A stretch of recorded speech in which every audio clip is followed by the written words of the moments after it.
Berre, on s'est fait depuis bien longtemps, à l'arrivée au début de l'après-midi, de la voiture de M. Decamp. Quelle que soit la saison, quel que soit le temps. C'est ainsi. Cela fait comme partie des mœurs du village. On ne s'étonne pas davantage de voir, quelques instants plus tard, M. François Decamp pousser la porte du café où il rentre pour quelque temps. Bonjour monsieur. Bonjour madame Mougeot, ça va?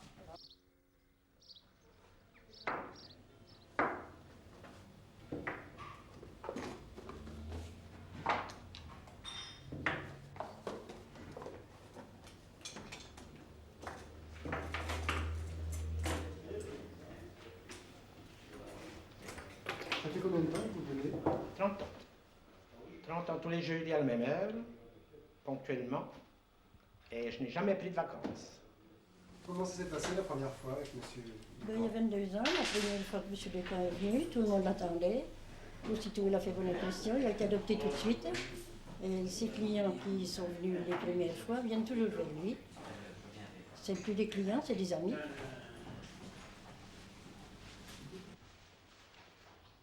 Vous venez souvent vous faire coiffer? Oh, régulièrement, toutes les 4 semaines. Toutes les 4 semaines. Comment je vous les coupe? Oh, c'est Comme court. d'habitude? Oui, comme d'habitude, assez C'est court. court sur les côtés. Depuis 30 ans, je fais l'itinérant.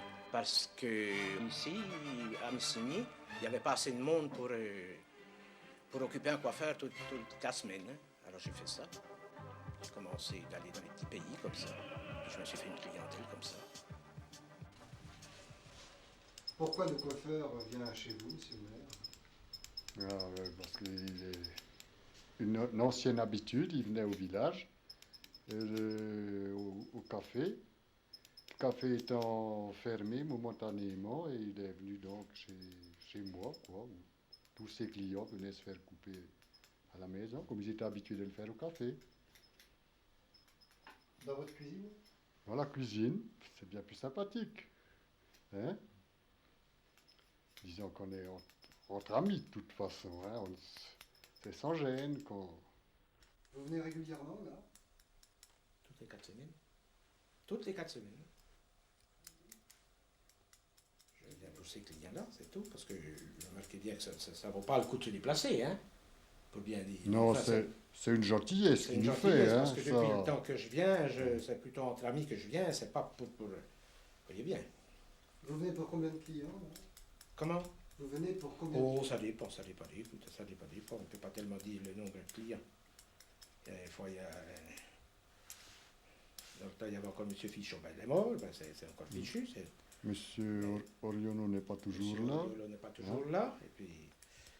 Non. Père Pi à Curti Oui, maintenant. oui, enfin. oui, ben, il vient à Messigny, ou ça dépend, quoi.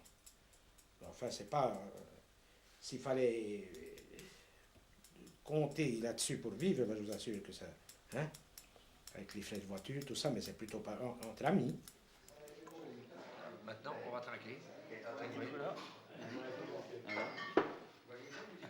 Comme des vieux bourguignons. Voilà. Et au bois. C'est un rythme, tous les vendredis, il y a des gens qui viennent parce que le coiffeur vient. Même s'ils n'ont pas besoin de se faire couper les cheveux, ils viennent. Ils viennent pas chez le coiffeur, comme on dit, ils viennent au coiffeur. Restons français, n'est-ce pas? Si, c'est vraiment épatant, ça. Des métiers qui se perdent, quoi, ça. Je veux pas dire par là que le métier de coiffeur va se perdre. Non, il restera toujours le métier de coiffeur. Mais comme il est pratiqué ici, on le verra bientôt plus. Alors vous lui coupez assez court, hein? Bien court, c'est vrai? Non. Pas trop? Ah non, pas trop. On va pas te couper trop. Sois belle, hein?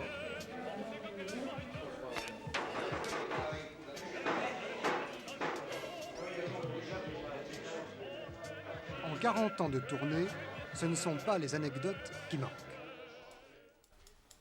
Ben, c'était le docteur Chauveau qui était ministre de l'Agriculture, quoi. Et puis, son chauffeur l'amenait prendre le train à Dijon. Puis le chauffeur retournait à Pouilly. Puis il avait la voiture, une belle Panhard de ce moment-là, c'était en 1934 peut-être, quelque chose comme ça. 35, par là. Alors il me dit, dis donc, ce soir, il y a la fête à Marcilly, on va à la fête à Marcilly. Ben, si tu veux, on y va. On ouvre la partie. Tout s'est bien passé pour aller. On arrive à Marcilly, il était peut-être 8 heures du soir, la fête n'était encore pas commencée. Il me dit, bah, tu ne sais pas, on va aller jusqu'à Saulieu. Saulieu, c'est pas loin. Bon, on arrive à Saulieu, on a fait la fête, naturellement. J'avais 20 ans à ce moment-là. Et puis, vers 1 heure du matin, on est revenu. Mais mon chauffeur en avait un bon petit coup. Alors, sur la route, je lui disais, va donc pas si vite, Jondon, va donc pas si vite, il s'appelait Jondon. Va donc pas si vite. Oh, tu sais, moi, quand je tiens le bout de bois, je le tiens bien. Mais arrivé dans un virage, nous voilà sans dessus-dessous. Nous voilà sans dessus-dessous dans le fossé, hein. Ah ben, nous voilà jolis. La poire fichue. Eh ben, j'ai dit, quand le père Chauveau va venir se faire couper les cheveux, qu'est-ce qui va me sonner? Alors, à ce moment-là, il me donnait 5 francs pour boire. Alors, quand j'ai eu fini de lui couper les cheveux, il ne m'en a pas parlé, rien du tout. Quand j'ai eu fini de lui couper les cheveux, qu'il est venu payer, eh bien, il me dit, les 5 francs pour boire que je te donnais dans le temps, ça sera pour réparer ma voiture. Di qualità,